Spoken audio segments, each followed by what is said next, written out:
Thank you very much. Welcome back, everybody.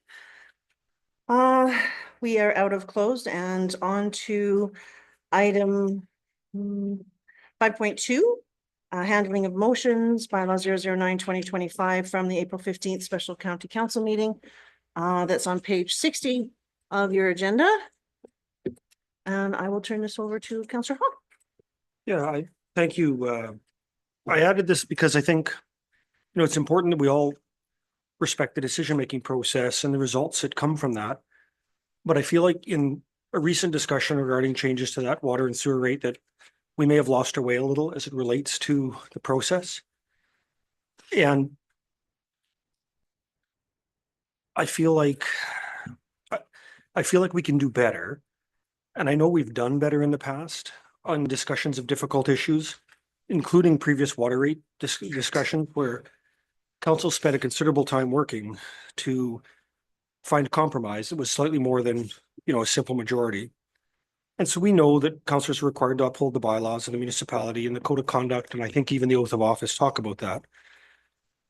And I think council needs to lead by example, and we cannot disregard our bylaws, including the procedural bylaw, when it becomes inconvenient. And so I would agree, and I believe that everybody at the table feels like we need to fix the water rates bylaw. But we need to do it through what I would consider a more legitimate process, through discussion and compromise. And I think it's imperative we follow both consistent process in all the things we do. And so I'm still of the belief that at the April 15th special meeting, we ignored the procedural bylaw to reintroduce a decided matter without a motion for reconsideration. And while I don't know what happened at the lunch table to cause a one vote swing on an identical motion, I do know that the discussion of an identical motion doesn't meet our standards.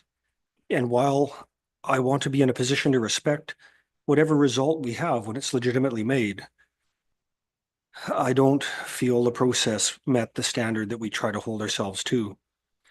And so that's why I proposed a motion to direct admin to seek legal advice regarding the handling of the water rates bylaw 09205 at the April 15 special council meeting, specifically to confirm whether permitting motion 2510 after the defeat of motion 2509 is in compliance with our procedural bylaws requirement that a motion for reconsideration be carried before discussion of a matter already decided. Once you defeat the reading of a bylaw, the bylaw is finished and you need to start from scratch, including following all the rules, circulation, and a new number. And so I guess for me, the question comes up is, what can it hurt to find out if we're on the right track, to confirm whether we're in compliance? Because it's important we consistently follow our process to maintain public confidence in our decision-making. And I suspect at least, I should say, that some will be unhappy with this proposal. I would not be acting with integrity if I didn't put my concerns about the process to pass first and second readings in front of you and our residents first. Thank you. Does anyone have comment? Okay, Councilor Anderson? Thank you. Being that this is quite specific to the one motion and the need for reconsideration beforehand, narrowing down the or it appears to be narrowing down the scope. I have to say, I've also had a couple different residents approach me asking about the pecuniary interest that was declared at previous water discussions. And so I would potentially also like to get legal advice on that so that we can be clear and so that can be just dealt with and not being drug up again.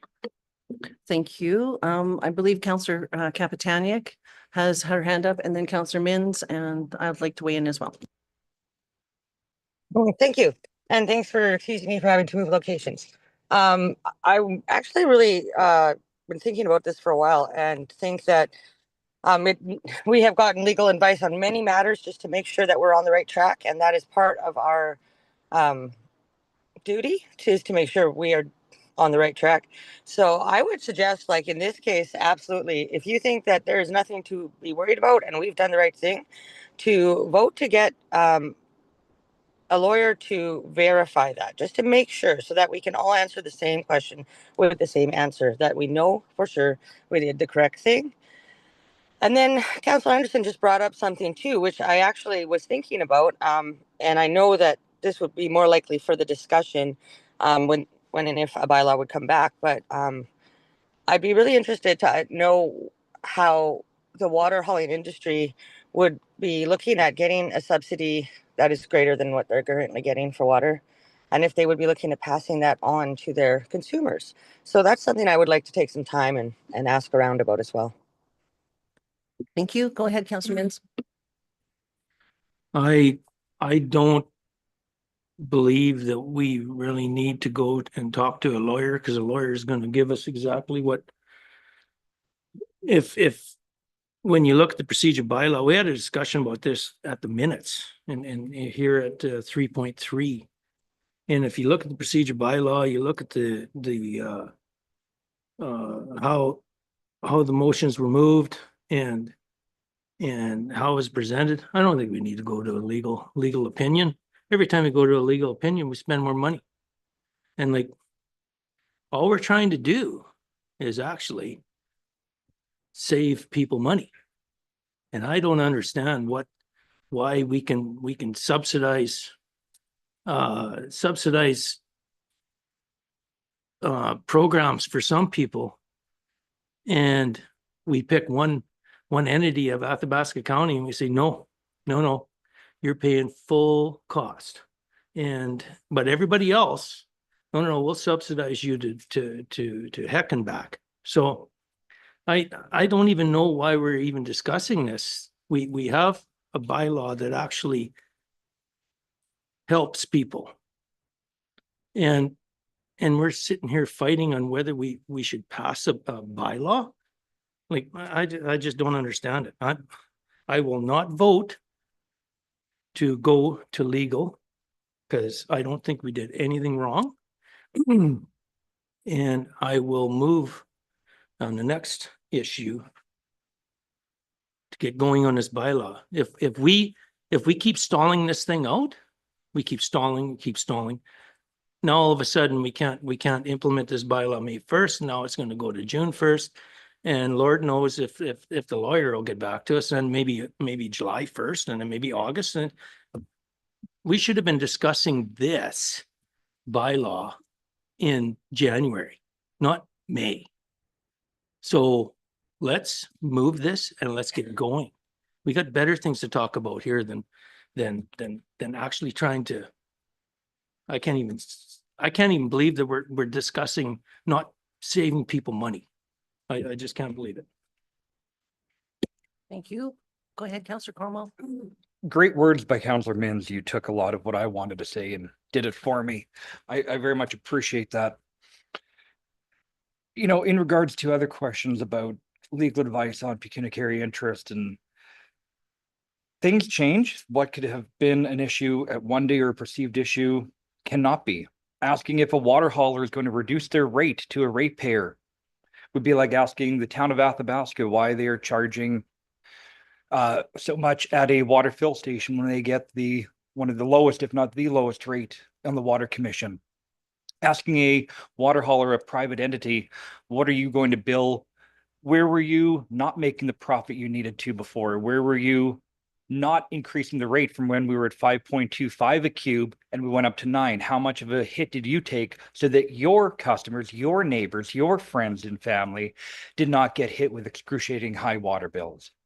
I know water haulers that did not put their rates up properly when we increased our rate, because you're dealing with your friends, your family, your neighbors, your community. And now asking, I want to see your books and make sure that you're doing a fair deduction, I think is unreasonable. Overreach. We have a bylaw that works. It's unfortunate if you don't like it and you don't agree. We operate as a majority. We did everything according to book. It is appropriate. It is right. We are doing what is good for our community. I'm sorry. The end. Thank you. First of all, I'll address pecuniary interest concerns. When it comes to utilities, as we've been through several training exercises and orientation and all of those things, doesn't apply to utilities because utilities are countywide. So that has been, as far as I'm concerned, cleared up. The bringing it forward at this time for me seems combative, and that's not where I feel we need to go down this road. Saying that we did things wrong, in my personal opinion, is incorrect. And I'll tell you why. So regarding this bylaw, 009/2025, excuse me. I'm confident that all the first readings and the second reading, plus the motions, including 25-209 and 25-210, were made in good faith and in proper manner during April 15th, 2025 special council meeting in accordance with the MGA, in accordance with our procedural bylaw 17/2023, section 12 and 13.5, in accordance with Robert's Rules of Orders, in accordance with the Municipal Affairs Basic Principles of Bylaw, and our CAO's advice during the discussion in the meeting. And I find it a little frustrating, I guess, personally frustrating, that you're asking for a legal opinion in a section of a meeting that you were not in attendance for. From my understanding, excuse me, of how bylaws are passed, and with there being no limit other than time to how many first readings can be read in a meeting, I will be voting against obtaining a legal review as requested by Councillor Hall. I believe the bylaw process has been followed correctly and that a costly legal review is not a productive use of taxpayers' dollars, and it is not a productive use of administrative or council time. As we know in the section 9 of the MGA, the guides to interpreting power to pass bylaws, it gives broad authority to councils and to respect their right to govern municipalities in whatever way the councils consider appropriate within the jurisdiction given to them under this or any other enactment. Councils address bylaws in their procedural bylaw with this in mind. So addressing 13.5, in our reference to our procedural bylaw 17/2023, the motions section 13.5, it refers to a reconsideration of a question that has been decided, not a matter already decided as described in the RFD of our agenda package. The word matter in the RFD can be misleading and is not used in section 13.5. Section 13 of the procedural bylaw refers to motions, not bylaws. It is my understanding motions and readings in a bylaw are not the same thing. Bylaws have their own section of the procedural bylaw and are also referred to in section 12. It is my understanding that a first or second reading of a bylaw is not the same as deciding the question, since a question that is decided is after a final vote, or in the case of a bylaw, after the third reading. First and second reading are not final votes for a bylaw to pass. First and second reading cannot decide the question. Third reading is for any final debate, final amendments, and final voting. It is not until the third reading carries that a bylaw is passed or the question is decided. Addressing section 12 in our reference to our procedural bylaw 17/2023, the bylaws section 12, as I have mentioned, it is my understanding that in Alberta, a municipal bylaw can be read multiple times if the first reading fails, and a new first reading can be introduced without needing to first address a failed first reading. Section 12 of our procedural bylaw is specific in its wording. In 12.4, it reads, when any one of the second or third readings is defeated, the bylaw is considered to be rescinded in its entirety. What this means is that the first readings do not kill a bylaw. They are not a final vote and cannot decide the question, which again speaks to why there is no requirement for a reconsideration when a new first reading is introduced.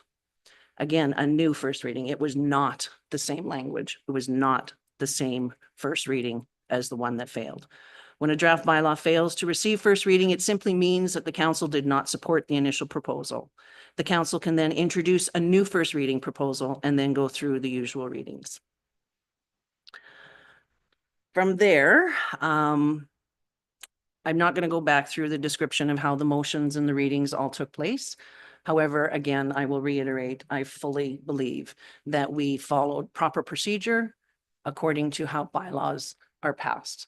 Therefore, I cannot support going further into stalling and into costly legal opinions when the information that I've just provided, as far as I'm concerned, covers. There's no need to.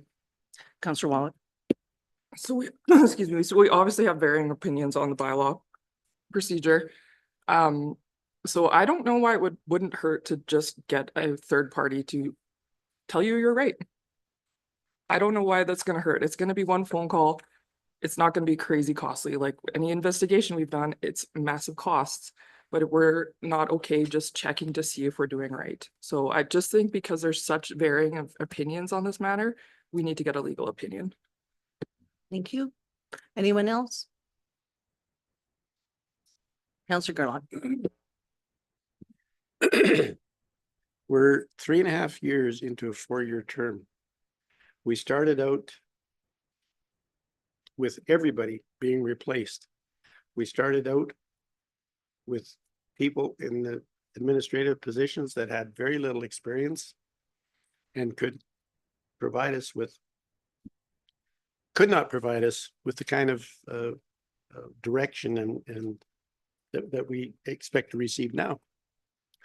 And I think we have to kind of show the public that we've matured a little bit in 3.5 years, that we're still not at the point where we're talking about recorded votes, technicalities. I mean, if we'd have gone to a reconsideration, it would have been 5-3, which is as close to 2/3 as you can get in that situation. So to me, it's a red herring. It's irrelevant. And I think that we should, I feel like a broken record when I keep talking about that there's wants and needs. And there are certain things that people need. You cut their power off, it's drastic. You cut their heat off, it's drastic. You cut their water and sewer off, it's drastic. Those are needs. And we should be looking after it. We should make it as simple and straightforward as we can. A flat rate right across the board. And that should include the town at their truck fill, selling it for that same price, and $6 right across. How much of that $6 is going back in for into future expenditures, like isn't 100 and some thousand is of that portion of that deficit that we're talking about?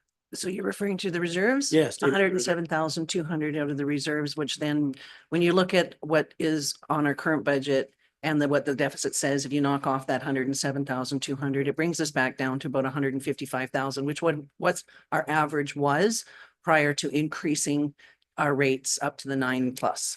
This is a pretty good point, and I would really like to see us do it by consensus and coming to an agreement and showing that we've at least made some progress since day one. Because right now, we're right back where we were at day one. It was not a good decision then, and this, maybe this can salvage something. Thank you. Anybody else? Counselor Anderson? Seems like some of the conflict around the table could be resolved by determining which interpretation of the procedural bylaw is correct. And I don't want to see this kind of situation continue to happen throughout the end of our term. I think that there's other things that we need to get onto. And so if we can determine a path forward where we can get legal advice and all be on the same page moving forward, then that's what will lead to better decisions being made and us being able to actually make those decisions rather than going through this kind of situation again. So I came into this not really sold on whether or not legal advice would be worth the money. But after the discussion around the table, I do think that that would help to unify us so we can move in a similar direction, whether that means we vote things unanimously or not, it doesn't matter. Just that we all are working on the same rules and that we can move on in that direction. Thank you. I think at this time, looks like we're ready to go to a vote. The recommendation, the recommended motion, if you'd like to read that again, please. Well, I would make the motion was to direct administration to seek legal advice regarding the handling of the water rates bylaw 092025 at the April 15 special council meeting, specifically to confirm whether permitting motion 25210 after the defeat of motion 2509 is in compliance with Athabasca County's procedural bylaw 0172023 requirement that a motion for reconsideration be carried before discussion of a matter already decided. And the concluding statement I would make is that when first reading is defeated, you don't go to second reading, so it's just over. It's very clear that there are differences of opinion on whether we're within the rules or not. And, you know, we've spent money counting cars at intersections with no idea what we're doing with the numbers. This seems like a reasonable decision to validate and to verify.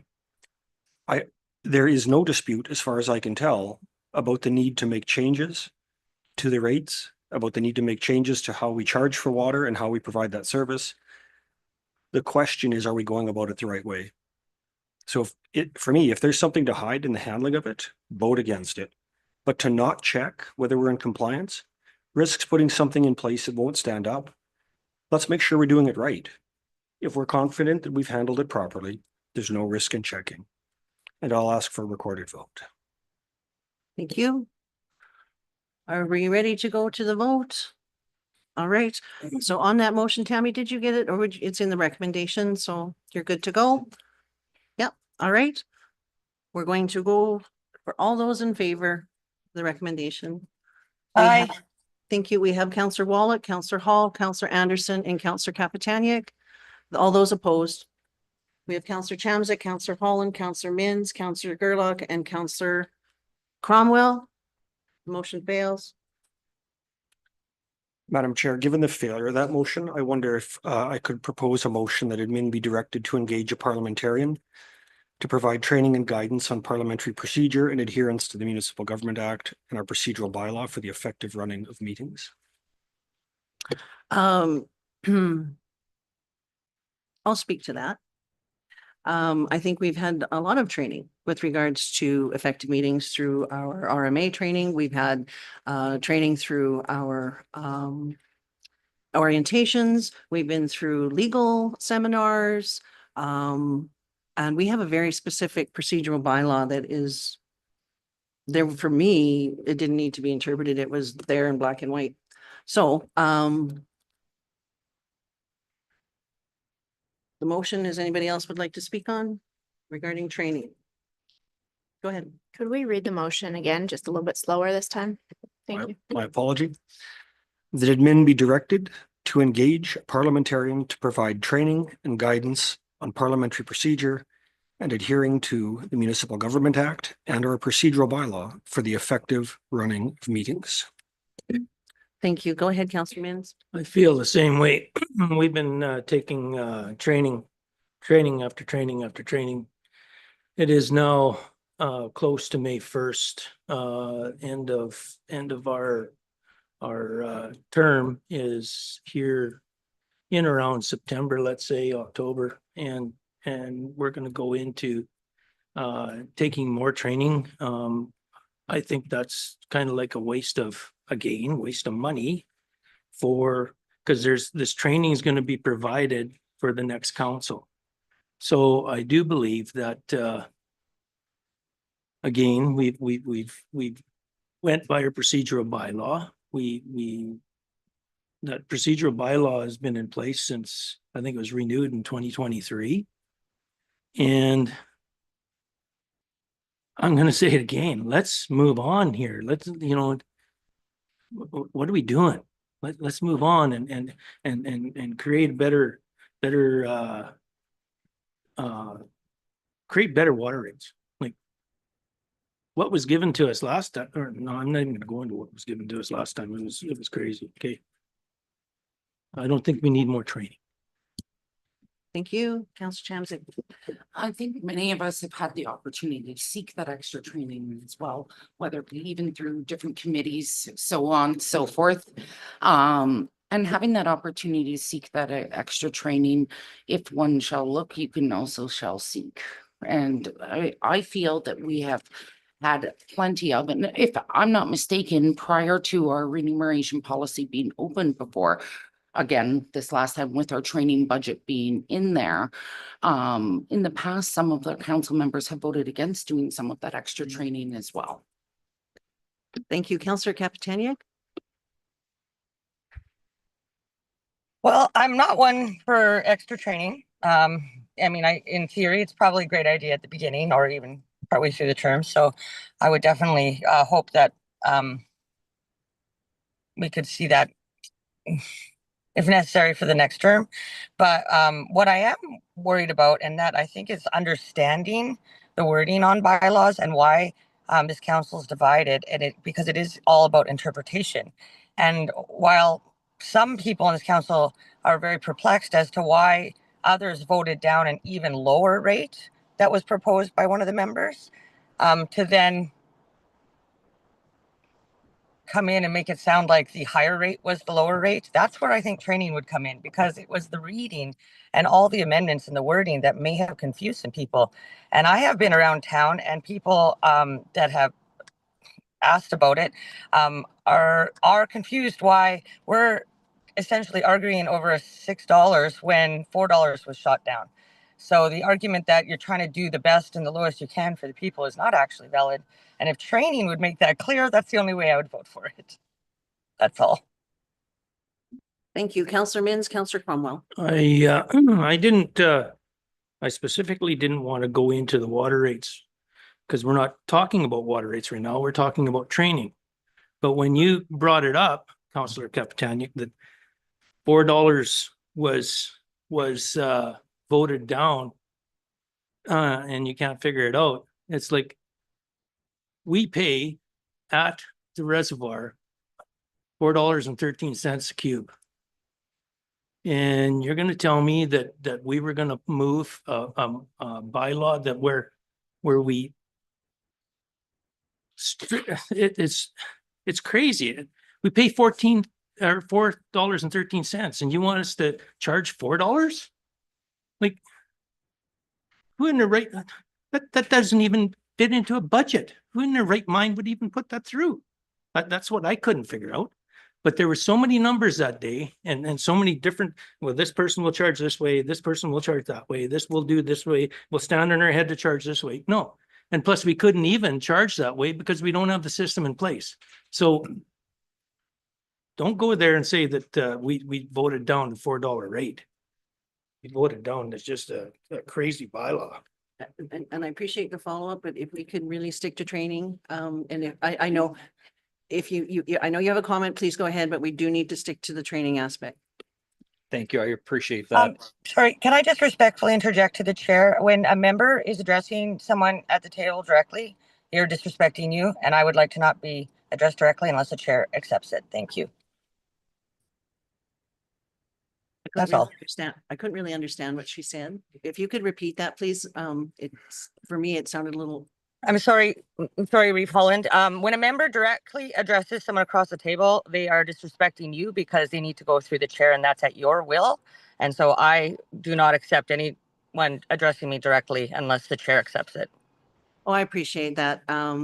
And again, as you mentioned, it's up to the chair. I've been disrespected several times at this table, so it becomes something of the norm. Councillor Cromwell? Thank you very much. And this is getting to be a good old dog and pony show. We see good bills being shut down, or sorry, what appear to be good bills being shut down in higher levels of government all the time, because you read page 192 or the clause where after you hit 50 cubes, then your charge is going up, and we're not talking about equality, and we're hiding little things in there.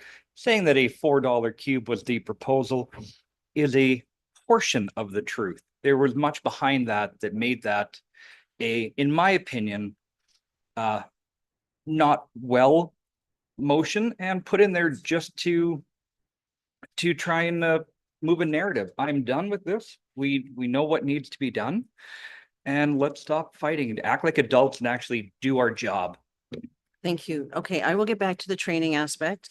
And I will remind council that in our policy 2009, you have a training budget. If you feel you are needing of training, you by all means can go out and get that, so long as you're within your budget to do so. When it comes to doing parliamentary and whatnot, I agree. We are coming to the end of our term. If we are not comfortable with understanding how things work at this point in the game, please go ahead and get that training for yourself. But we will be revisiting this same thing again in October, November, I would assume, depending on who returns to the table. So with that, I am not in favor of putting our taxpayers through another scenario of a whole council matter of training if there's only a few councillors who are not comfortable with understanding our procedural bylaw. Go ahead, Councillor, Councillor, CAO, Councillor Beck. Thank you. Thank you, Madam Chair. Just so you know, we're not asking for council permission. We're already scheduling a parliamentarian for the next council and we're just booking it. So we believe it's normal to have that, just like we've already booked orientation. So we'll provide those dates in a future calendar. And the second thing I think I'd like to add is Bill 50 was just recently tabled by the province, and it appears from all we understand is we all will lose our procedural bylaw and we will all have to adhere to a new procedural template provided by the province, is what we understand. So we'll be bringing ahead a discussion item to council in the near future about Bill 50 and all the implications that we understand. We were kind of hoping for some maybe some training by municipal affairs. Maybe they could put on a Zoom webinar or something on here's how you handle Bill 50, but we've got some others. So either way, it's our understanding that everyone's going to have one common procedural bylaw in the future. So just something for you to consider. Thank you very much. I believe we probably have beat this one down. So if we're ready for the vote, Tammy, do you have the motion? Would you mind reading it, please?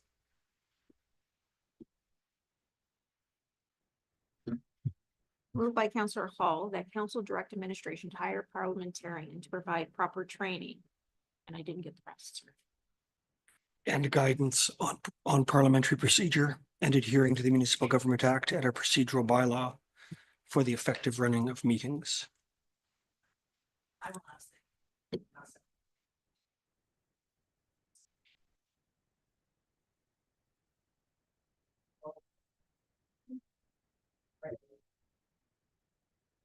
Just for clarification, there's no date in the motion? Okay, thank you.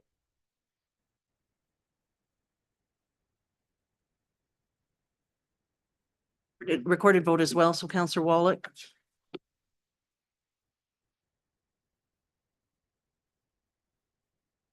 Very good. So we have all those in favor. 1, 2, 3. Waiting for Councillor Capitania. She's got her hand up for. And all those opposed. 1, 2, 3, 4, 5. That motion fails.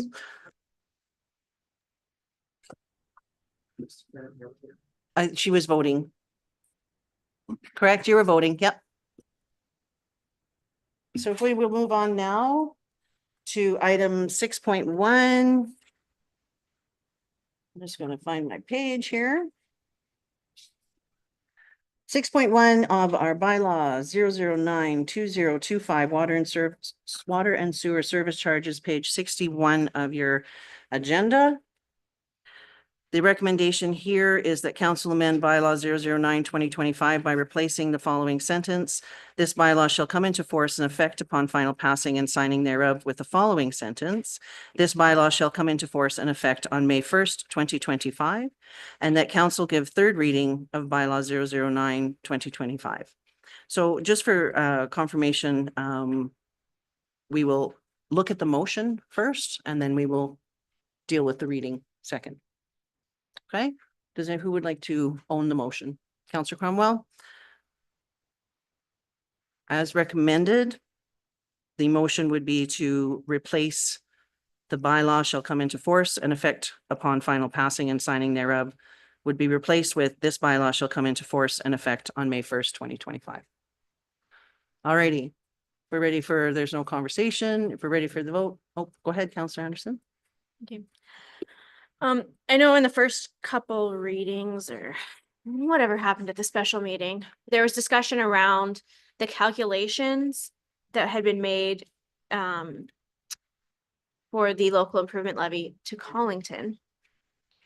And in reviewing this bylaw and going back to our last water rates bylaw, in the last water rates bylaw, we had specifically stipulated that we wanted it to read water commission rate plus our fixed fee, so that as the water commission rate fluctuated, it would automatically be calculated in that. And we wouldn't have to revisit the bylaw and hash it all out again. And I think that is one of the things that we did right when we did that. Now, whether we set the rate that we were adding to the right amount, I don't know. But I do think that setting it so that it would automatically amend itself and not need to be reopened every time was something we did right.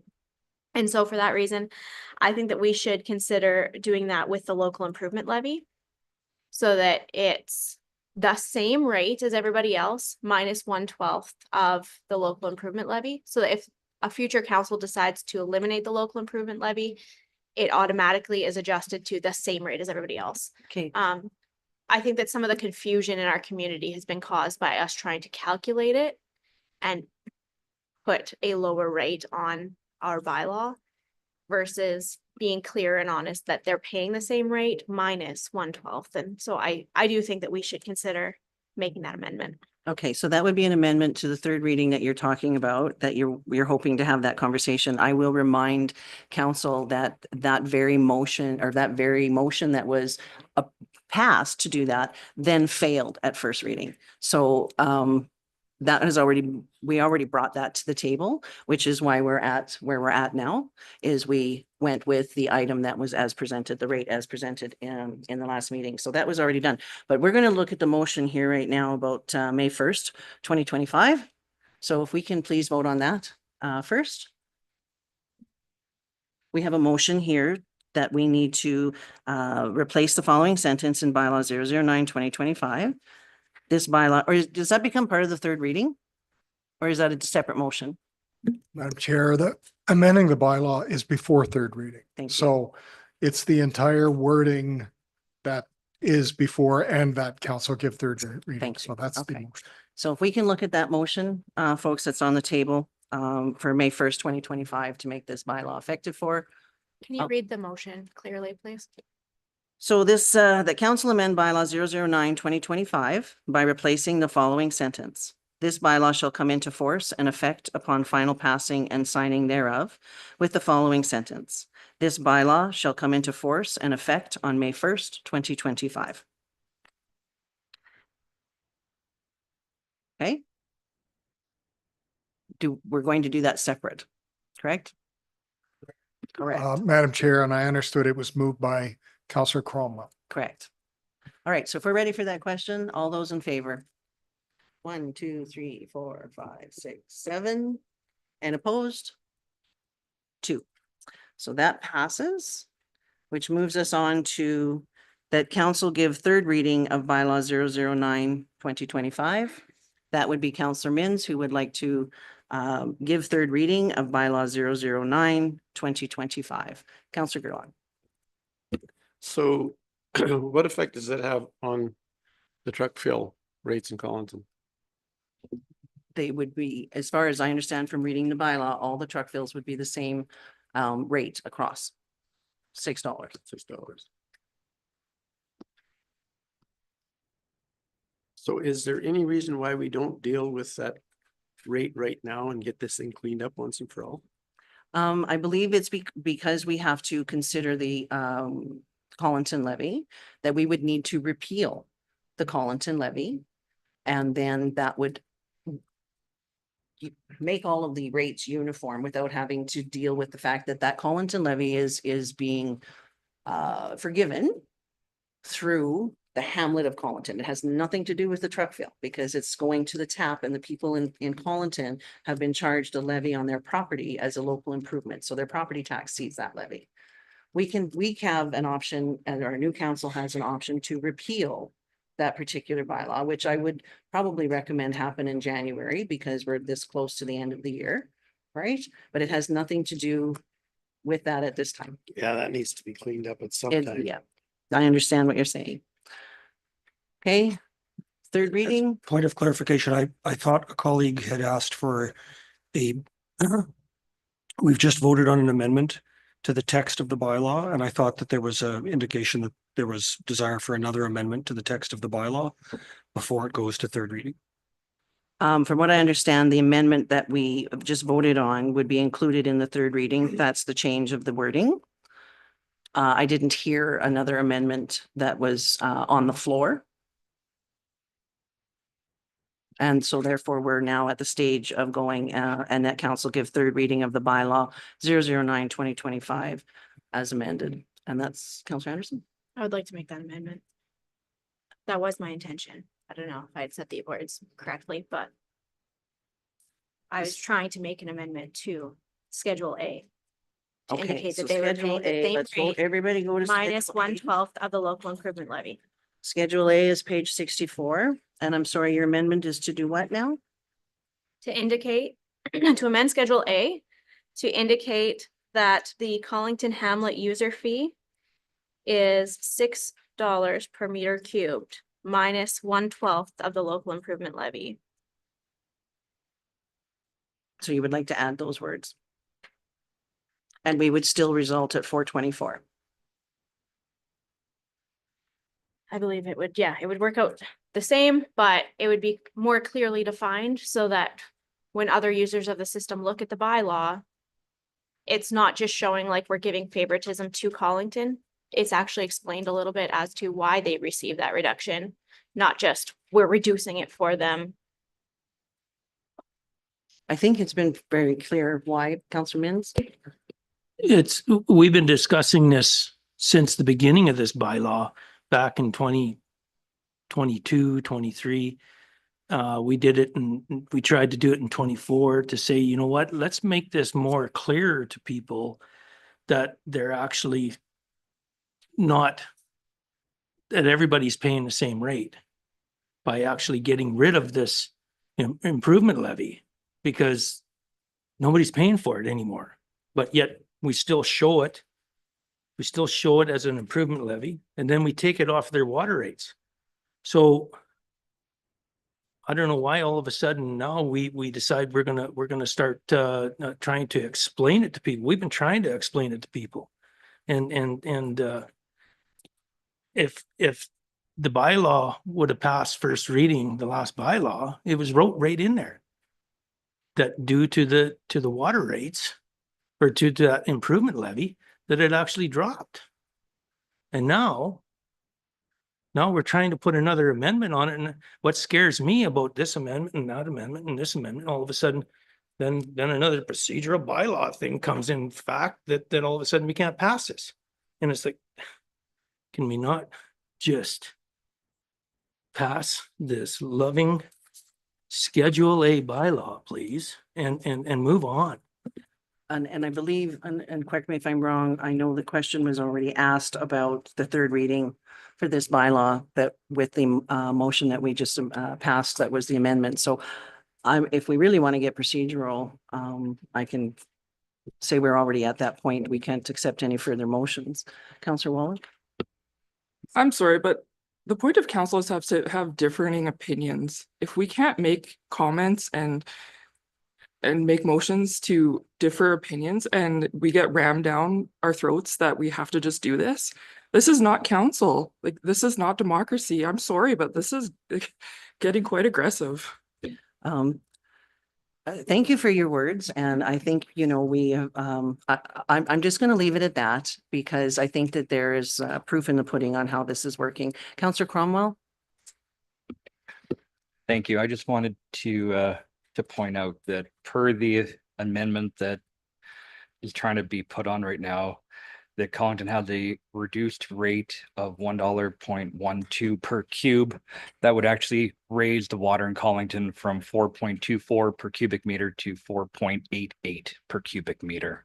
I just want to throw that out there. Well, and again, the amendment that's being proposed, I think, was wording for 1/12 of the rate. And again, that can challenge the bylaw, like you mentioned, and also failed at first reading. So for me, I don't think that the amendment is the first reading that we did back on the 15th. I don't believe the amendment is actually suitable for the situation that we have right now. So I will, Councillor Gerlach? Yeah, if the bylaw should be passed at $6 a cube, then should the sewer rate not be amended to reflect 35% of $6 as opposed to $4, whatever? Yes, that is that is already here, 35% of the actual monthly water billing. So it's already covered in the bylaw. But It what would- is the actual? Is the actual for something, or I'm sorry? is the actual is for something, isn't? Well, it would be 30% of the actual monthly water billing. So whatever they have on their invoice that they receive for that billing, But it's at a reduced rate. yes, it would be on their billing. And so they're They should be Collington's, paying 35% of $6 the same way everybody else is in all the other outlets. like I mentioned, Collington has always had that, I'll just be honest. Anytime you take a improvement levy and forgive it by reducing a rate somewhere else, it's going to create problems. And Collington has always had that reduced rate to forgive, which has then impacted their monthly billing for their sewer, correct? We can, like I mentioned, as you had also mentioned, deal with that improvement levy. And I actually have a motion that we can deal with that once we deal with this. All right. Could I just clarify that, like, Collington gets this forgiven because water lines were installed in Wandering River at the county's full cost, and the residents there do not pay for them except through their taxes. When the water lines were installed in Collington, there was a local improvement levy set up. So in order to level the playing field, that's why it's being forgiven. If the council of the day had acted consistently, they would have put a local improvement levy in place in Wandering River and left the one alone in Collington, and then, the table would be kind of level. And then when we go to replace water lines in Grassland, we could do the same thing. That's what is at issue. And I think what Councillor Gerlach was suggesting is on the sewer charge, we're talking about 35% of the actual billing. And he was saying, well, should it be 35% of $6, not 35% of $4? And in order to have that equivalent across communities, the sewer charge in Collington should be 49%, because what 35% of $6 is $2.10. $2.10 divided by 424 is 49%. I believe that's what you were asking. And I'm not sure that message was clear. But in that way, both two parties paying for water in two different communities, both pay the equivalent of 210 per cube on sewer. Go ahead, Councillor Gerlach, and then I Yeah, think we're going to just- slowly I wrap think with this up. Wandering River, the water lines were in prior to the county of Athabasca taking that in. I thought they were replaced and upgraded afterward. It was just a new water reservoir and lines to the reservoir. I'll through the chair, I'll rebut that the reason the water line was taken from Boyle to Grassland to Wandering River is because when the water plant at Wandering River and Grassland were getting to be tough to operate.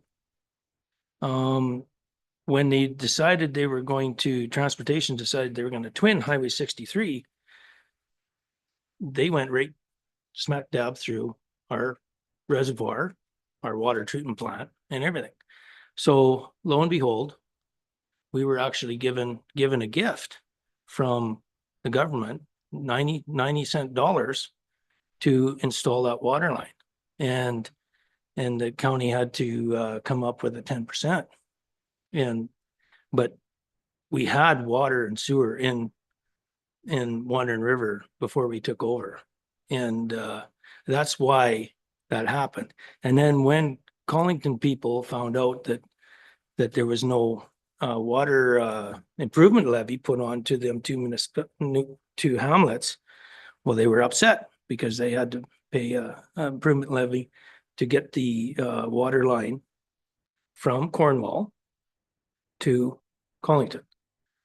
And then council decided, well, yes, they should have been actually straightforward and taken that improvement levy off, but no, let's go with another rate reduction someplace and make it so convoluted that everybody can't get along with us anymore. So this is how it all came to happen, was through the twinning of Highway 63, we were able to get water up to Grassland and Wandering River and improve everything up there. So it wasn't because there was extra lines put down into Collington. Thank you. And I believe as well with the, when Collington received water, there was an injection from the municipality, an injection from the government, as well as an injection of funding from Collington. So again, there was the same scenario happening in Wandering River and Grassland. We have this situation. I am prepared, as I said, to mention a motion that I have up and coming here with regards to the Collington levy that I think will hopefully solve a lot of the concern. So I will read that after we go through with this particular amendment to change the wording again to, I believe it was 1/12 of the Collington levy. Tammy, did you get that? The amendment that we're out of courtesy going to go through because what was on the table was already read. So I have moved by Counselor Anderson to amend Schedule A, the Collington Hamlet minimum charge $6, 1/12 of the Collington levy. The Collington improvement levy. Yeah. Did you want the bylaw number for that? The Collington improvement levy bylaw 1-02007.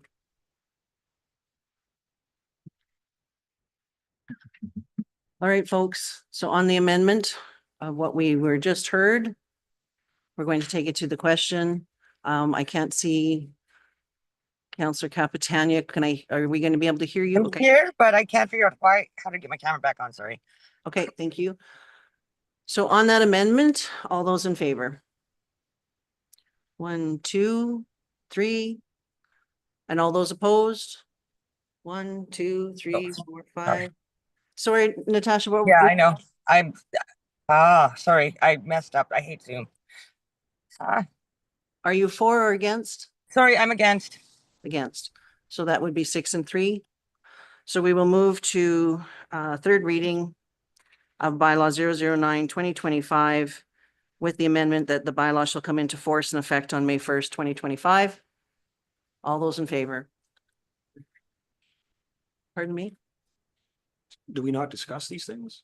Or are we just We gonna just ram it did, through? I thought. We haven't even discussed the bylaw. We have We were discussed, discussing amendments. We were like, and we've discussed the bylaw. We have gone through quite a lot of discussion, so we've discussed this for 1.5 years or more. All right, so we're going for third reading. Once again, all those in favor? 1, 2, 3, 4, 5. And all those opposed? Nay. 2, Natasha? 3. we're not Favor. voting on illegal motion. Well, I'm sorry, but you have to vote. It is the law. If we don't have the courtesy to have a discussion around the motion before it's zipped through as fast as you can do it, I think we are at a really sad and disappointing point as a group. Thank you, Councillor Hall. You Councillor- have the Councillor opportunity to Wallach. vote. I'm going to call now. So Enough. We have had Councillor the Wallach said she had a conversation. question and she was ignored, so I will vote opposed. Record me as, Thank you. Point of order. It's enough out of everybody. Would you like to be opposed or would you like to be for? I have 3 times tried to say that, but you keep shutting the microphone off. I think you need to decide what you want.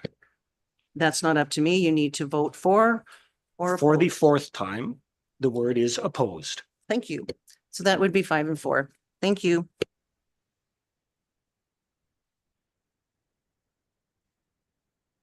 All right, the next item we have here is 6.2. That is bylaw 00011-2025 for the tax rate. It is on page 60. Oh, pardon me. Before I move on, I mentioned I had a motion, did I not? I did. I have 2. I'm going to go back to that. So the motion, the 2 motions that I have, the first one is to direct administration to create an annual review in January for the water and sewer services charges bylaw. So that is clear, and that we have an annual review of this particular bylaw. Is there discussion? Can you repeat that, please? Yes, that to direct administration to create an annual review to complete a water and sewer services charge bylaw for January. January of every year. Okay, Councillor Chamzik. Does that work well for administration, just timelines and stuff like that? I mean, lots of prep time. Well, since you asked, Madam Chair, I don't know if annually changing utility rates is best practice around Alberta. First of all, utility rates are usually don't divide a council, but secondly, they're usually rather mundane things the council deals with. They normally deal with it every 3 years or so that the consumer, the user, is stuck with a rate for a few years without having it adjusted. This council, you can change it whenever you want. You're allowed. And what you might do is look at the previous 3 years of surplus or deficit to help you determine the next 3 years of your charges. So you don't change it every year normally. Some could. So since you asked, whether or not it's work for us, every council meeting like this is work for us. I think the reason that this motion came forward is due to the fact that when it seemed like when we passed the last bylaw at 926 or 9, or it was kind of projected that now we don't have to talk about this anymore. So it'll just happen. And then every time we kind of wanted to talk about water bylaws, or water rates, utility bylaws, it got, well, no, it just moves forward. And that's why I'm pretty sure this motion was put forward, is to make sure that we actually get a chance to talk about utility rates and that, and not be said, no, we can't talk about that, because it just happens. So if I guess I'm looking for a guarantee that if a councillor says, hey, January 1st, I'd like to talk about water rates, that it can actually happen. Or is it a fight to get it on the agenda? I don't know. It's. Councillor Chamzik. Well, I kind of like the idea of it, knowing that it's coming every year, set time. I mean, obviously, we've had enough contention about this that I kind of like the idea. Thank you. The main reason why I put this forward is because, of course, we are seeing so many changes in what's happening within our budget and how it's being filled in. So we've got different scenarios that are happening and what's going where. And this is a new situation where we're coming from an overcharge, as far as I'm concerned, to where I'm believing this is more of a decent charge, that maybe we have that opportunity to review. And that's why I put it forward. It can definitely change, but I definitely would like to see this reviewed again in January of 2026. Councillor Anderson. I would move to amend the motion to February or March of each year. I understand where you're coming from. I just think you need to be able to see the financials from the year previous to know how much you subsidized prior to actually having that discussion. So January, we know they're never compiled quite that quickly. I think February or March and leaving it a little bit broader gives administration a little bit more leeway to make sure that they have the numbers to bring forward and are giving the council of the day the opportunity to discuss them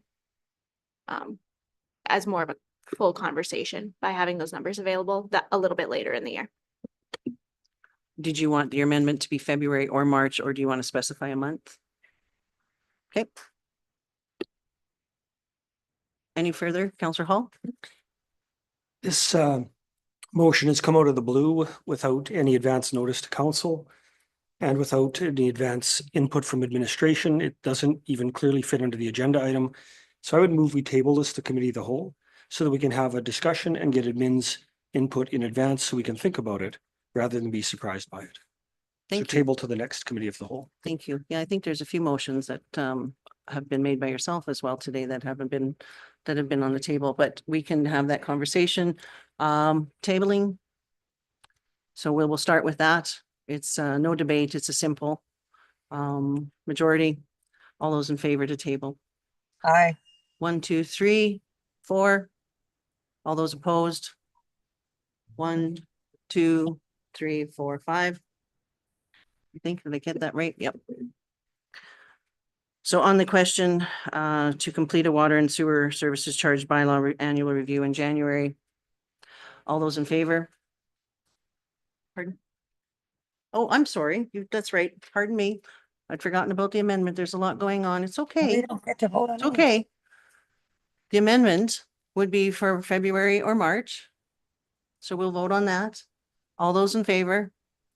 Aye. 1, 2, 3, 4, 5, 6, and opposed?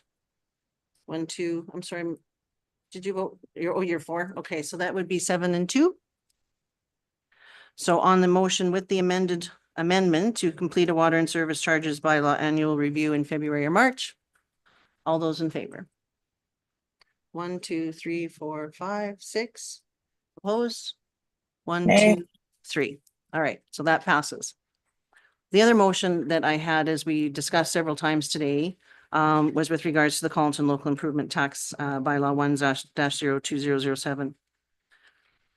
I would like to float this motion and see where it goes. As and a that would point be- of order, what agenda item were we on?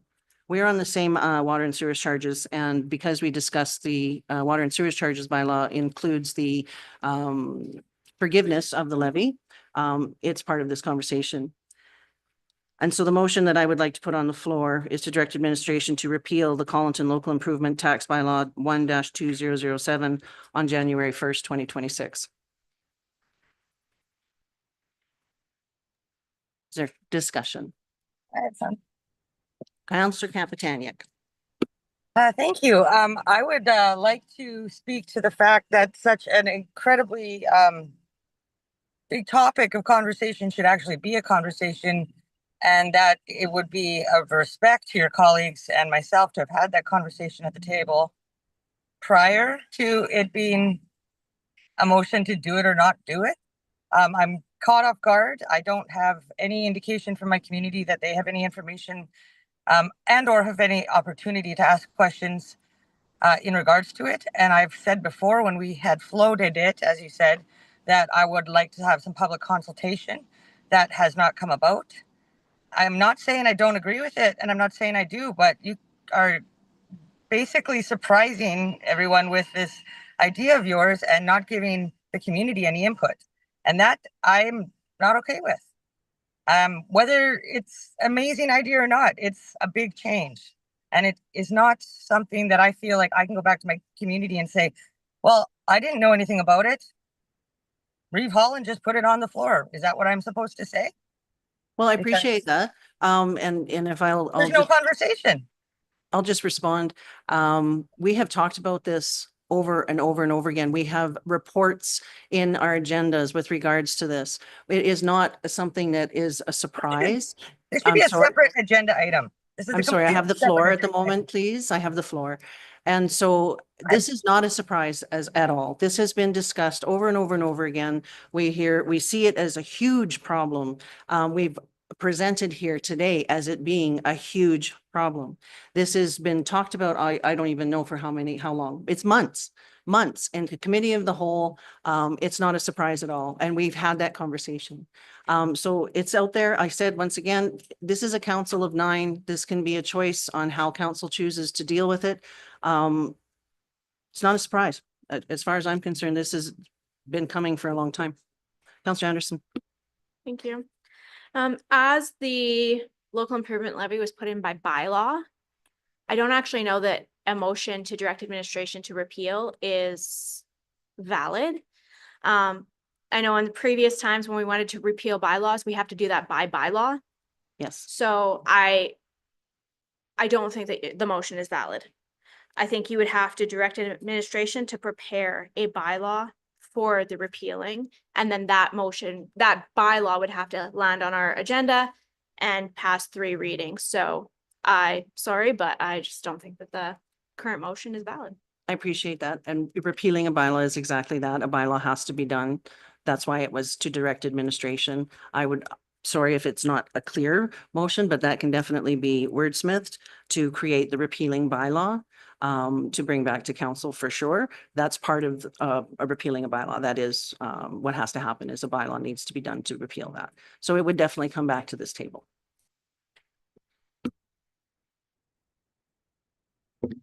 So we've heard that this isn't a surprise. I have 2 questions, but could you show me in the agenda where this has been identified so we could have been prepared with our thinking?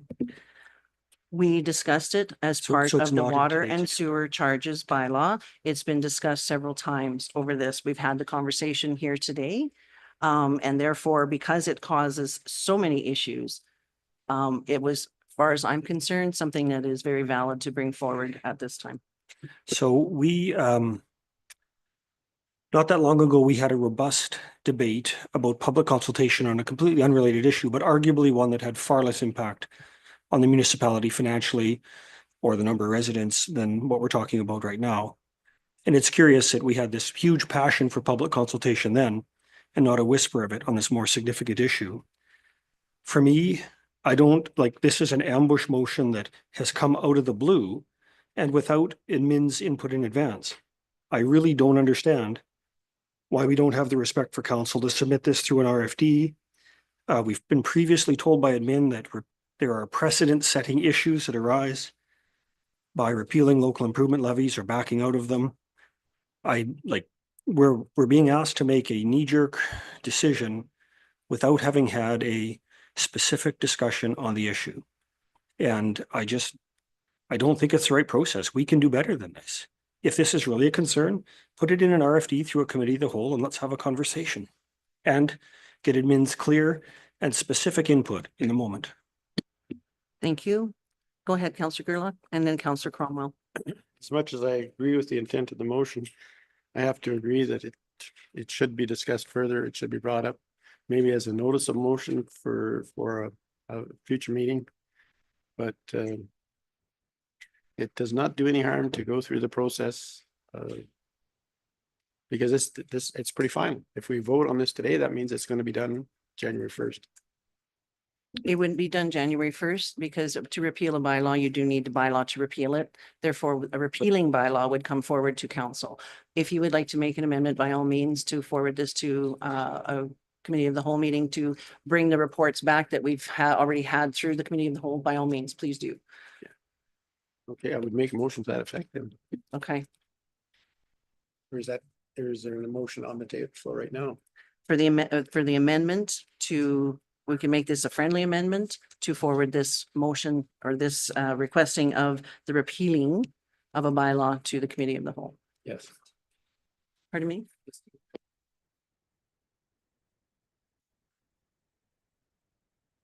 Do you want to do that as, okay? So if we want to read this, if I'm wordsmithing this properly, to direct administration to repeal, and if repealing means a repealing bylaw. Okay, to direct administration to repeal the Collinton Local Improvement Tax Bylaw 1-2007 through a repealing bylaw effective January 1st, 2026, to be discussed at the committee of the whole. It doesn't have to be the May, it could be June, because we've got time. Is that satisfactory for everyone? Does that work? Tammy, did you get all that? Okay. So is everybody clear on this one? Counselor Kaptanic? I'm sorry, but it doesn't, it's not clear for me. The first part of the sentence is not necessary. If you want to make a motion to direct administration to create a bylaw to repeal the tax improvement levy to be discussed at committee of the whole, I'm okay with that. But the first part, it does not add to the motion. I guess it was just to make it clear that a repealing bylaw is required. Yes, so just a motion that would say direct administration to create a bylaw to repeal, not direct administration to repeal by creating a bylaw. Repealing is required by a bylaw, yeah, just to Yeah. create. Anybody else understand what I'm saying? Yeah. I understand what you're saying, and I guess the You question. can't direct administration to repeal something, so take the first part out and I'll vote for it. Okay, so how would you like this to be said? Do you want to have administration to bring to the committee of the whole, a future committee of the whole meeting to repeal through a repealing bylaw? Not to repeal, Create a repealing bylaw. to create a bylaw It's the same to thing, repeal. but No, it's okay. not the same thing at all. To repeal a bylaw, you need a Yeah, they are not repealing repealing bylaw it. to do that. We have to look at it, we have to talk about it, we have to vote on it. So they're not repealing anything. They're going to create a bylaw to repeal. You do need to create a bylaw to repeal, so that's a I'm given. saying. So you cannot direct administration to repeal something until you've done the work first. So we're just asking them to create the bylaw that would repeal it. You don't have to say repeal twice in the motion. Okay. If this is what will get us moving forward, for sure. So Tammy, I think we're going to be to direct administration to create a repealing bylaw regarding the Collinton Local Improvement Tax Bylaw 1-2007 to be presented at a future committee of the whole meeting. Perfect. All right, That I can go with. Thank you very much. okay. Is everybody ready? All those in Could we favor? hear the motion, please, in full one more time now that it's I been don't know sorted if out? I can because I didn't write it down. Tammy, did you get it all? Bits. I got bits. So moved by Chair Holland to direct administration to create a repealing bylaw to repeal the Collington local tax bylaw to be presented at an upcoming committee of the whole meeting. Okay, so to direct administration to create a repealing bylaw regarding the Collinton Local Improvement Tax Bylaw 1-2007 at a future committee of the whole meeting for discussion.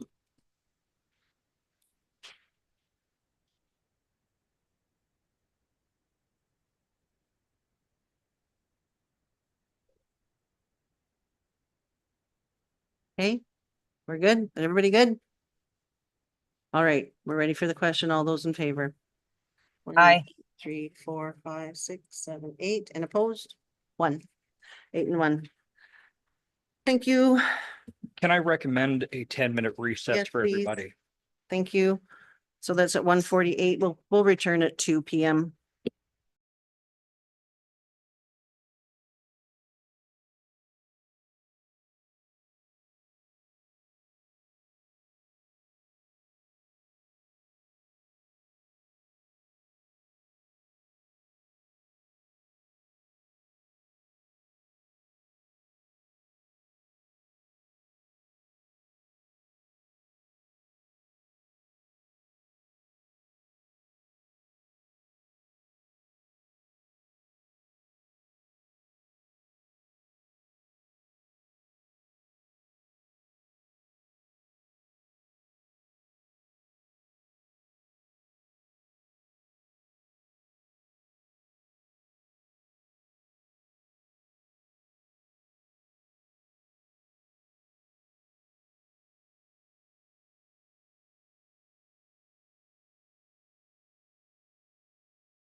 Counselor Campbell, are you there? Yes, I am. Okay, we're just got just a couple more minutes, and we'll be coming back in. I think everybody's pretty much ready to go, so I just wanted to make sure you were back. Thank you.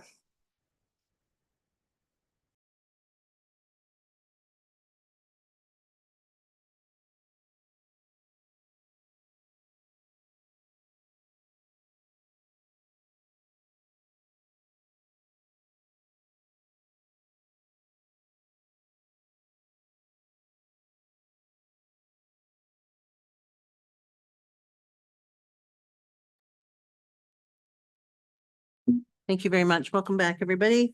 We are currently at bylaw section of our agenda, 6.2, bylaw 011-2025. The tax rate. I believe the recommendation here in the report is to pass first reading of bylaw 011-2025 tax rate bylaw as presented, and to bring bylaw 011-2025 tax rate bylaw to the May 13, 2025 regular council meeting for second and third readings. Would administration? Okay, first of all, that Councillor Cromwell would like to own that motion. Would administration like to weigh in on this report? Thank you, Madam Chair and members of council. So before you is a draft bylaw. It was discussed on April 15th when council discussed the different scenarios. So this bylaw reflects scenario number 2 as directed by council. We expect there might be some slight changes as April 18th was a deadline for anybody who received the farm property letters, and they still need to submit their declarations. So we think there might be some changes. So that's why today we're only asking first reading. And on May 13th, we are hoping that council will pass second and third readings to allow us some time to prepare the tax notices and have them mailed out by the end of the month of May. Thank you very much for that. Is there anyone who would like to, Councillor Anderson? Just as a matter of procedure, I think that it's a misstep to pass even first reading of the tax rate bylaw until we've discussed the budget. So I would move to table this item until after the budget on our agenda package. Is everyone in agreement to shift this item to after 7.2? It looks like we don't have opposition. There's no one opposed. I don't think we need a motion for that. Do we need a motion? I was going to ask, Madam Chair, is it an actual motion or not? Well, I was just going to say, do we require a motion to shift this down? Yes, If you want to follow proper procedure, Okay. it'd be a tabling motion. sounds good. Then that's what the tabling motion would be, to table 6.2 to come after 7.2 in our agenda. All those in favor? Aye. I see no opposed, so we will move that down here. We will move on to 7.1. Page 70, pardon me. 6.2 goes after 7.2. So we will go to 7.1, which is the 2024 reserve allocation on page 74.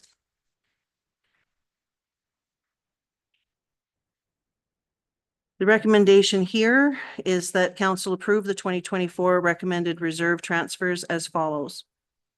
795,000 to the reclamation operating reserve, 43,000 to the landfill operating reserve, 100,000 to the general operating reserve, 200,000 to the common services operating reserve, 100,000 to the waste management operating reserve, and 150,000 to the public workshop capital reserve.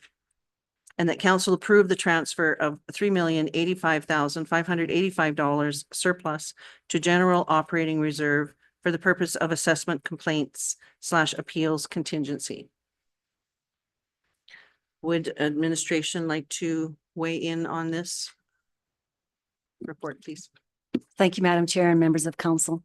So these reserves have already been incorporated into our financial statements. And as CEO Beck had mentioned, we will be bringing forward a draft reserves policy. And at that time, council can move reserves around and find the place that they would prefer to have them. For now, these are our recommendations to close off our 2024 books. Thank you very much, Counselor Chamzik. I can move it along for discussion. Okay, Counselor Chamzik would like to move that recommended motion. Is there any discussion at the council table? Counselor Hall? I'm seeking clarification. Are these over and above what we've already budgeted? Or is this in place of what we budgeted last year? To the chair, this is over and above. So these were some of the projects that some of the savings that we made throughout the year, or some projects that were deferred. So we decided to move them to reserve so we can utilize it in the next year by pulling them through the reserves. Only because the sheet on page 76 doesn't have the January one balances. I couldn't tell if those funds were in there. Second comment is, I was looking at our financial statements, which are on page 184 of your agenda, and I don't see any reserves with those titles. Is that going to be a problem? Given that the accountant has said, these are the names of reserves we have. To the chair, yeah, I do see some difference in naming conventions by the by metrics. I will actually get that changed, because even you asked about reclamation reserve earlier when Jeff was presenting, and he didn't know which one it was. It's showing up as equipment under page 184 of the agenda package, under operating, but it should be changed to just say common services, which shows all the other reserves. So under common services, we have common services general, snow clearing reserve, reclamation reserve, and landfill reserve, which you can see on page 76. It kind of breaks it all down for you there. So if you add all four of them up, that should tally up to the 3.693 million seen on page 184 as equipment reserve. Thank you. Thank you. Is there anyone else who would like to discuss? Alrighty, so on the recommended motion by Counselor Chamzik, we are ready for the question. All those in favor? No opposed, so that will be 9-0. Thank you.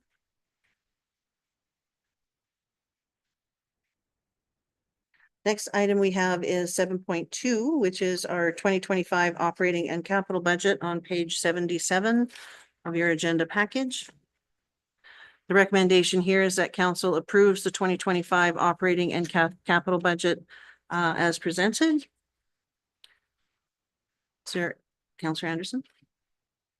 Yeah, I had a couple of questions. I'm sorry, did you want to find somebody to put a motion on the table before I ask, or am I good to ask? Go ahead. Okay. Administration's made some changes, obviously, to include the water subsidization now. And I'm kind of wondering why we're now taking $220,000 out of the fire services fleet replacement as the recommendation versus paying the taxation portion of the two bridge files that are carryover projects. Just because we would have taxed for those, we just put that money into reserves 30 seconds ago.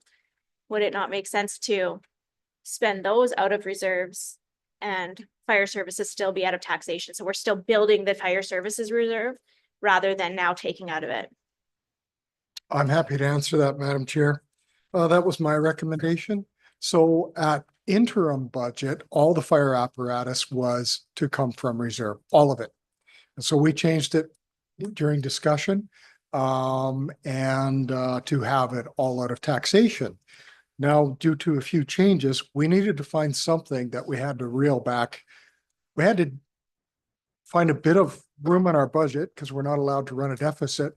So we added some of the fire apparatus back from reserve. It's still 700,000 better than it was at the interim budget passed in December. So most of the reserve is left intact. And so about 700,000 of the apparatus is still from levy.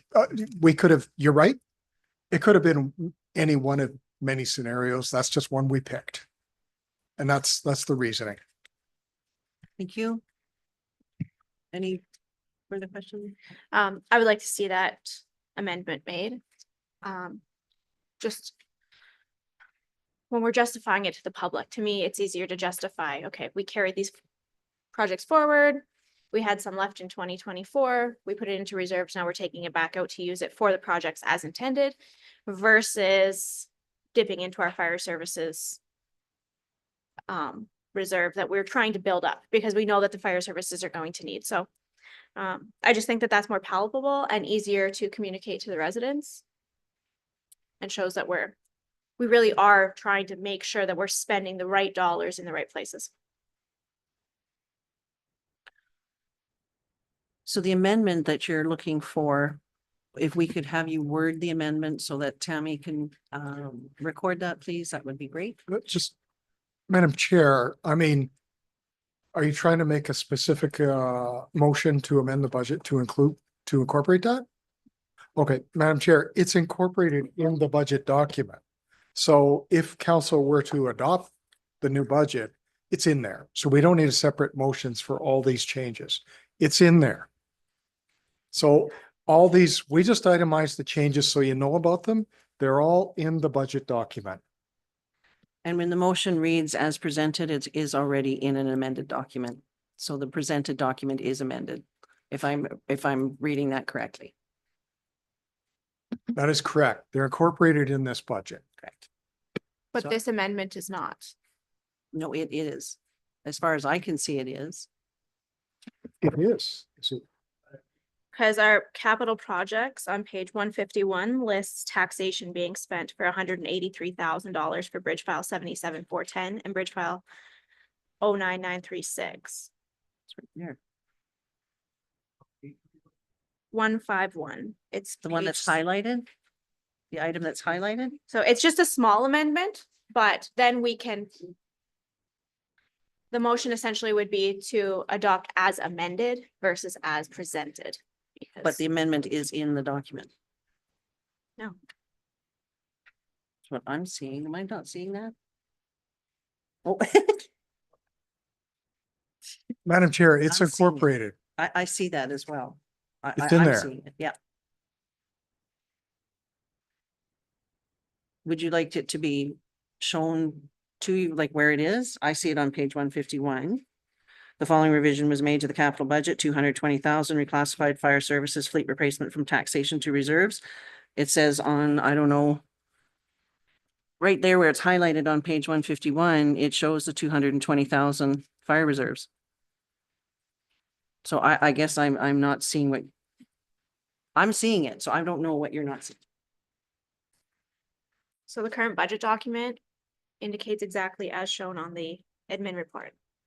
And I'm requesting it to be amended so that the full fire replacement of 10 years is funded from taxation. And the 2 bridge files that are carryover projects above are from reserves. So small notation difference, but that's what I'd ask for. Okay, so there's a motion to amend. That's what it is. It's so that 100% of the fire purchases are back from levy and the 220,000 we take from reserve for bridge repairs. Is that the motion? Is that what you like? Yes, and I will make that a formal motion or, yeah, I can make that a formal motion so that, Yeah, please go ahead and make that a formal motion so that Tammy can report it accordingly. And we can take the time because we only did a recommendation. I only read the recommendations. We don't have the motion on the floor yet. and I understand that administration was trying to stop us from making 10 motions to amend the budget. That's why I was kind of holding back and saying, or we can just make a motion at the end to adopt as amended. So Madam Chair, I'm gonna ask council, do you mind which bridge project you are changing to be a bit from reserve and takes from levy? Like, if no one cares, then I would suggest that we reduce the Collington Bridge replacement. It's proposed in this budget as 100% from levy. What we would do is reduce the 2.250 by 220. And then we would add 220 to come from reserve. That's all we would do, Madam Chair. So it would, on page 151, Collington Bridge would be 2,000,000 $030,000 from taxation and 220,000 reserves. from reserve and up above the equipment, the highlighted fleet replacement, 10 years, so that would be 928,500 from taxation. Is that correct? Does everybody? And 0 have this? from reserve. And we'll get a new document piece, right? Does everybody understand what's happening here? Do we have any other discussion on this budget? Either the capital or the operating? Counselor Hall? Under line 2755, I guess I just wonder, we're still, I mean, these are small numbers, but we're still showing $5,000 contribution to 3 teen centers. It's my understanding one of those teen centers is stopped business, so should we still be budgeting for that when they're no longer doing that thing? I think at this point, if I may, we need to get confirmation confirmed before we make any changes, and it's easier we can amend a budget. Budgets are amendable. So we can actually deal with that when we get confirmation about these teen centers that we're hearing about. I'm just concerned that we'll send a check to something that isn't providing the service. I think that administration understands that there is a concern and that they are on top of that. Go ahead, please. Madam Chair, we did call the Wandering River Teen Center and they said they might be losing the building, but they're still planning on operating. I'm sorry. Go ahead, Councillor Cromwell. Did we not talk about in this room that that building was owned by us and was supposed to be part of our asset management review due to the state of that building?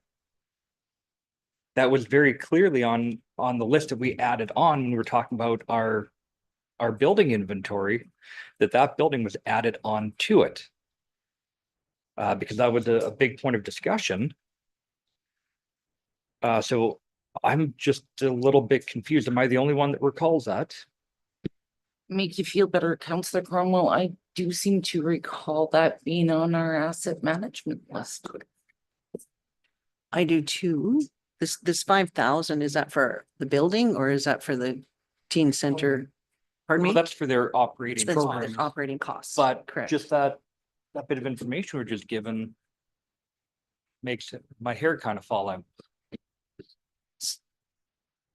So are we all clear that the county owns the building and the 5,000 is for the operating of the group of the teen center group? I don't know the name of the group. Plamondon Wandering River Community Resource Society. I think we need to have administration look into ownership of land and building because we are now talking different than we were talking before. So if they are losing that building, I would like to know to who, why, and how. Well, I am hoping that this budget line stays in play until we get this confirmation. Councillor Gerlach. I think that it's better to leave it in the budget than take it out. If it no longer functions, then there'll be $5,000 left in the budget. Correct. I agree with you. It probably highlights a weakness in the process though, where any of the groups that we send money to, we should ask for some kind of follow-up reporting to make sure that they've spent it on what it was intended to, just to close the loop. I mean, we're handing out somebody else's money and as we work to tighten up process, if you want the check this year, you need to demonstrate you used it properly last year. So I would, As a future discussion item. yeah, I would say that would be a policy type discussion and that's not for this moment. Is there anyone else who would like to weigh in? Councillor Anderson. Regarding find the line here. Assist schools and bus costs, policy 2613. We've budgeted 15,000. Are we sure that's adequate to meet the needs of our local schools? I mean, I haven't seen the data yet, but I have a feeling that the estimate that Councillor Chamzik was able to provide via email yesterday is significantly closer to the actual costs that our schools are facing. And I want to make sure that that program doesn't get cut in the future because it's really important. And I think that's the one way that we've kind of maintained that uniformity amongst all of our rural schools is by helping to foot the bill for them to come in and swim here at our facility. Thank you, Counselor Chamzik and then Counselor Gerlach. I 100% agree with that. I mean, you know, these are children who are around an abundance of Great Lakes, and I think it's a great way to serve our ratepayers. Thank you, Counselor Gerlach. Yes, that program was put in 30+ years ago because just of the fact that the school said they couldn't afford the bus to the swim program. And actually Boyle was choosing to go to Lac La Biche. And so that was when it was put in to encourage people. No use to subsidize the pool and then not use it or not have our people afford it. So it's a good program. It needs to be supported. Thank you. I agree that it needs to be supported. At this time, though, there's more research I think that needs to happen. And I don't think we can put a dollar on that until we get that research back. And of course, budgets are amendable. So we can always, as we have seen throughout our term, come back if more money is required or less money is being spent. So I would hazard to leave it as it sits until we get that information coming forward. Are there any other? Are we ready for the question, folks? No, Counselor Mins. I just got one question, page 11562 of the report. The road maintenance and requisition driven budget, it goes from 530 to 310. Did money get moved? The budget was at 530 and now it's down to 310. Did that money go someplace else or? Through the chair, sorry, what page exactly? 115. Page one. You're on 7.1. When you were on 7.2. Oh my goodness. That's okay. Oh. 7.2. Yeah. Where is it at? I'll find it. I'll come back to it. We'll give you some time. Are you okay? Call a question. Is anybody else? Because if we're ready to go.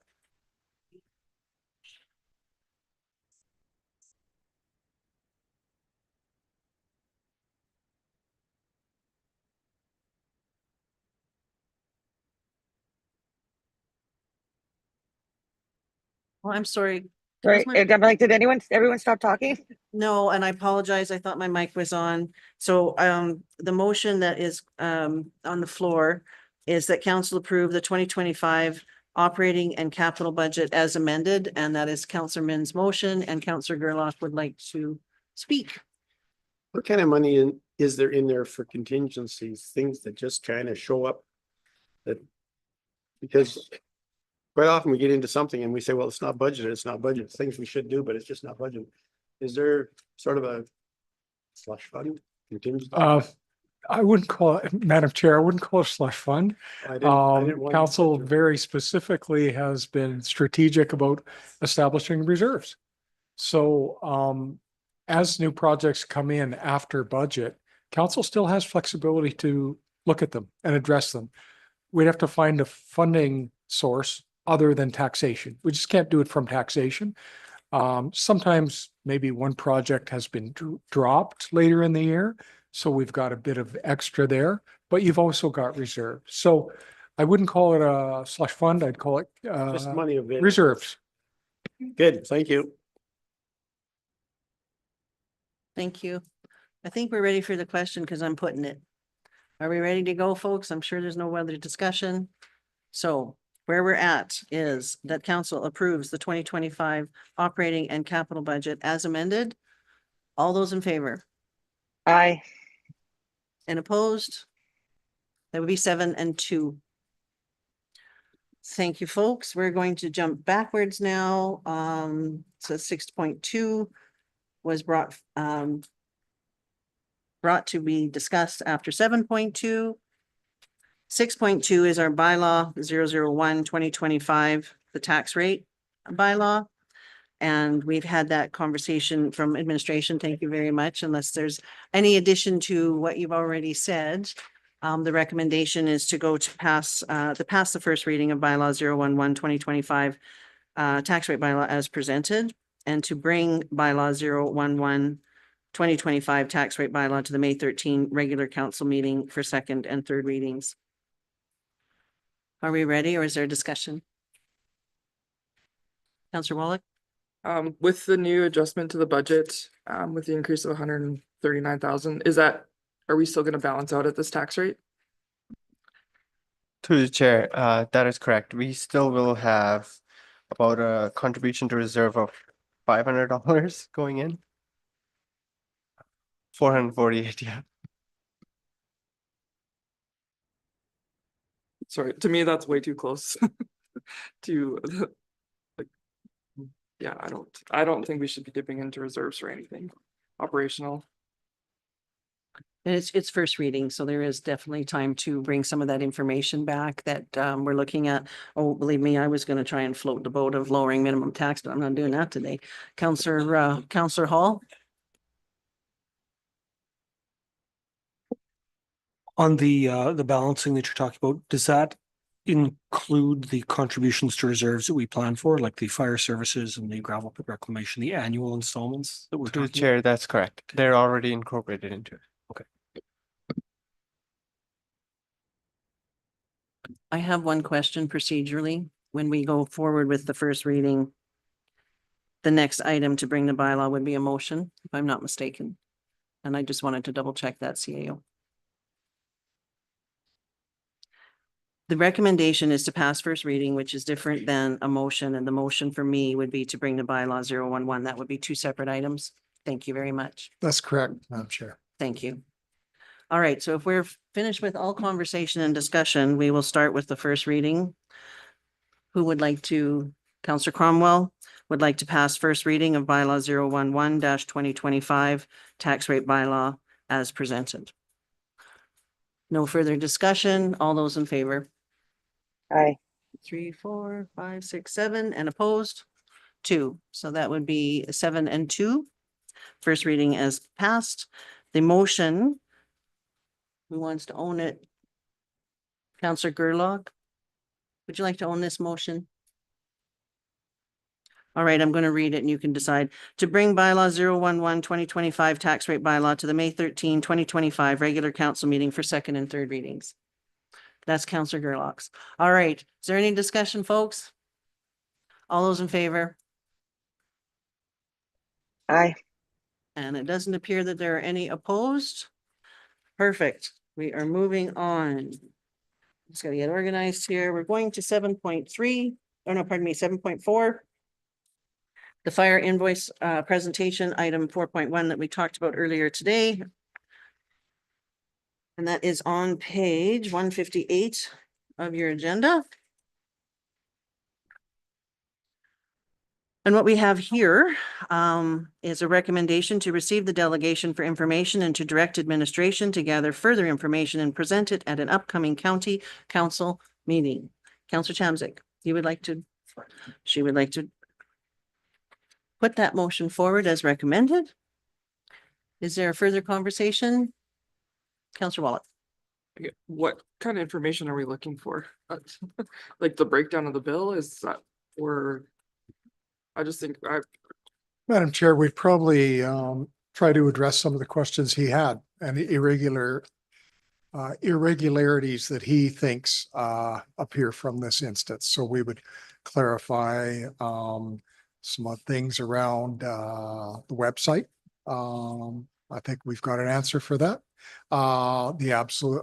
He said that the chief is working on a different rate. We would look at that. So we would ask for a full report from Fire Chief Chalopé. Thank you. Is there any further discussion or questions, Councillor Anderson? I did have one question. There was an invoice included in our agenda package from the county to them for the fire services. Do we usually submit or send out just this invoice, or is there a breakdown that also accompanies? Madam Chair, I can't answer that. It'll be included in that report. Thank you. Okay. Okay. Are we ready for the question, folks? And who would like to own this motion? Councillor Gerlach? Oh, sorry, Councillor Chamzik. Counselor Chamblick said to receive the delegation for information and to direct administration to gather further information and present it at an upcoming county council meeting. All those in favor? Aye. And opposed? One, that's 8 and 1. You can tell it's getting later in the day. 7.5. We have the Matrix Group LLP, the audited financial statements from the delegation, item 4.2. The recommendation here is that council approve the 2024 annual financial statements prepared by Matrix Group LLP, Chartered Professional Accountants, as presented. Would administration like to speak on the report? We have nothing more to add. Chair, thank you. Thank you so much. Counselor Anderson? I'll move the recommended motion. I had added this to the agenda just in case we had questions following, and I think Mr. Alliston was able to answer most of our questions in closed sessions. Thank you. I agree. Is there anyone else? All right, if we're ready for the question, Counselor Anderson would like that council approve the 2024 annual financial statements prepared by Matrix Group LLP, Chartered Professional Accountants, as presented. We're ready. All those in favor? Aye. Any opposed? That was 9 and 0. Thank you. All righty. We are moving to item 8.1, the community event calendars on page 192 of your package.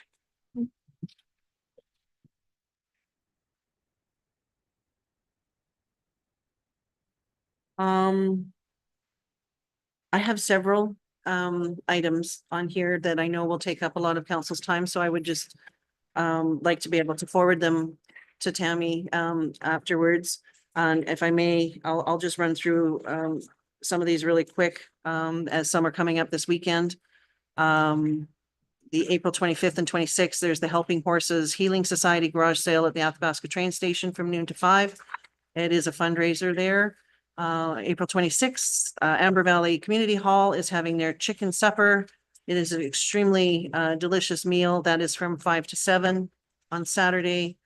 And where else? What else we got here? We got the May 5th is Red Dress Day, and the Athabasca Native Friendship Center will be hosting an event on 4919 53rd Street at 11:30 to 2 p.m. On May the 9th, the Soup and Bannock from the Native Friendship Center will be canceled as they are hosting a Mother's Day tea at 11:30 until 2. The 13th of May is the Road to Hope. They're having their AGM at 7 p.m. at the Grassland Community Hall. On May the 14th, Aspen View is doing their robotics tournament. And this is an item that was actually in our agenda, looking for if the county has anybody that would like to step up to be on the judging panel. So if that is something that somebody is interested in, please let, and I believe it's Mrs. Karsmarchuk's letter who was asking for that information. Of course, May 19th was Victoria Day. We can't forget the long weekend. June 14th is the tentative Athabasca Landing Trail cleanup date. And June 20th is the tentative Athabasca Landing Trail northern half of the tour. That's what I have. Does anybody else have anything? Counselor Chamblick. June 30th, the Grassland Society meeting, general meeting. And just to throw something in there, June 3rd is also the Parent Advisory and School Council meeting for Grassland School. Thank you. Anybody else? All right, Counselor Chamblick, would you like to move that we receive the meeting calendars as amended? All those in favor?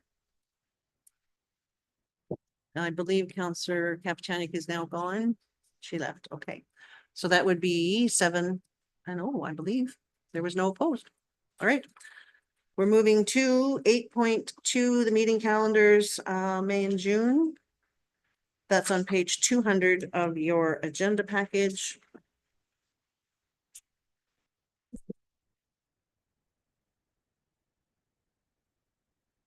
Go ahead, Counselor Mins. May 1st, IMC pre-meeting here at the office, 9 a.m. May 5th, the Aspen Regional Water Service Commission Workshop, Town Office at 9:30 AM.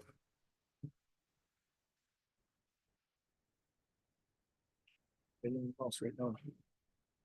That's all you've got? Okay. I'll weigh in as well. On May 1st, there's also a trails meeting at 10:30. There is another trails meeting at 10:30 on May the 9th. On May the 17th, we have the Rochester School Farewell. After 109 years, that will be taking place 1 PM to 7 PM. There is at 3 PM a memories celebration. And on the 23rd, 24th, and 25th is the Buffalo Lake Métis Rodeo that I have been invited to attend. And I'm wondering if council, and this would of course require weigh-in from Director Wilkinson, if it's possible to move the MPC meeting from the 27th to the 29th before the council meeting at 9:15.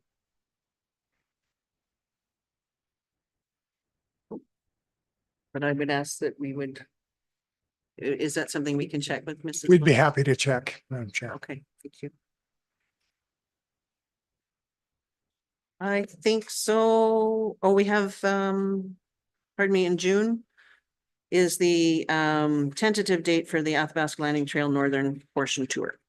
Okay, what day? Sorry, June? January 20, or June 20th. Great. Okay, in May, just a slight error, the 8th and 9th is the FCSS conference. And for June, the 13th is a Celebrating Rural Women's Conference meeting. The 17th is the Village of Boyle Library meeting. The 19th is the Alice B. Donahue meeting. And of course, I had the ask if MPC on the 24th could move to the 26th as well. For you to check into, Mr. CAO. So that's both for May and June. MPC meetings to move just before the county council meeting. So Correct. we'll get confirmation on that. Do you have anything for your? Nope, I overheard that. That's the one I was gonna you're change. gonna do as well, Council Anderson? June 16th is a arms meeting.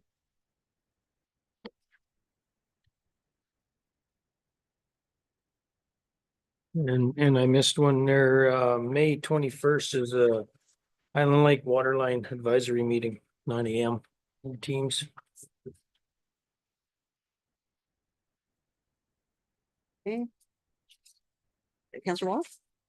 FCM from May 29th to June 1st. That's the conference in Ottawa?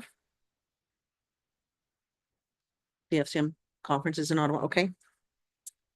To June 1st. Okay. Councilor Chamsey? And I must have missed it, June 9th, it should also be the FCSS meeting as well. Okay. What did he say? Conference was on June 9th? No, it should be a meeting on June 9th. The conference is May May? 8th and 9th. Oh, May 8th. Okay. Councilor Mins? One thing I was gonna ask, is it Northern Lakes College? Northern Lakes College. Yeah, when is that, June 6th, you said? Oh, yes, that is June 6th. You're correct. The conveya's there, Slave Lake. Oh, yeah, right Yeah, there. it's Okay. there. Yeah, June 6th. Okay. As well as the AU convocation is June 5th and 6th. So I'll sit with Tammy and go through all of the ones that I have for sure. All right, anybody else? Councilor Wall? Just as there's gonna be a couple of us gone to FCM on the 29th. Just wondering if there's an appetite to move the council meeting to the 5th of June. June 5th is the AU convocation. Are you speaking or something? Yes, I'm Oh. expected to be there for both days.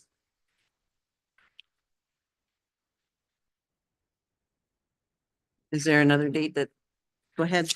We could, if we're efficient and we work well, we could back to back and make a full day on the 27th. We're gone. then we have the multiplex meeting conflicting as well. And then, of course, the 28th is the IMC meeting. So are we leaving it where it sits? Can we not do the 4th? The Wednesday, the 4th? That would be up to CAO if he's, if it's okay to move the council meeting from May 29th to June 4th. Because that also then puts us with a council meeting following June 10th. Madam Chair, I have no idea why that would be a problem. You'd be okay with it? Yeah, you know what? The only thing let's say for sure, but maybe there's some delegations that have already asked for a certain date. That's all. And I don't know that. Okay, so is it something we can look at on May 13th? Yeah. Okay. So we will look at that at a later date. We will confirm all of these things. So who would like to pass this amended calendars? Counselor Mins would like to put the motion forward to accept our calendars as amended. All those in favor? And I see no opposed, so that's 8-0. And if we can move on to reports, I believe we are at 10.1 W, the Island Lake Waterline Advisory Committee. Councillor Hall, you asked for that to be put on? Strictly to provide an update that there was a advisory committee meeting yesterday, and they're working on the alignment finalization with the goal of having it all settled by the end of May. They have identified some, the consultant has identified, or project manager has identified some potential savings, also a couple of areas where we may see overruns. There's a public engagement planned for discussed in early stages for the summer, the date still to be determined. And it's certainly clear from the discussion that the potential for overruns is a very deep concern for the summer villages.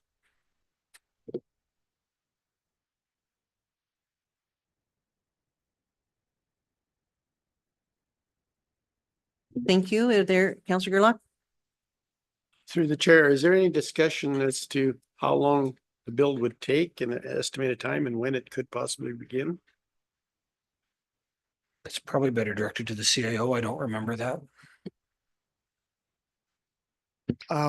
Yeah, it wouldn't be finished before probably the end of 2027, that's for sure. So it's a big project and there's a bunch of environmental approvals to obtain first before we could do something. So Christmas is out. I'm sorry? Done by Christmas is out.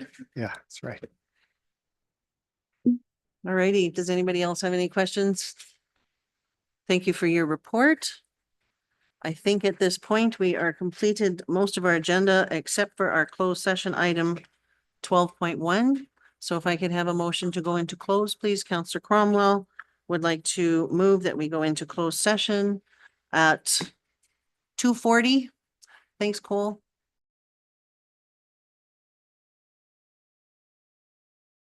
Opposed, so that's 8-0. We are officially in closed.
Thank you.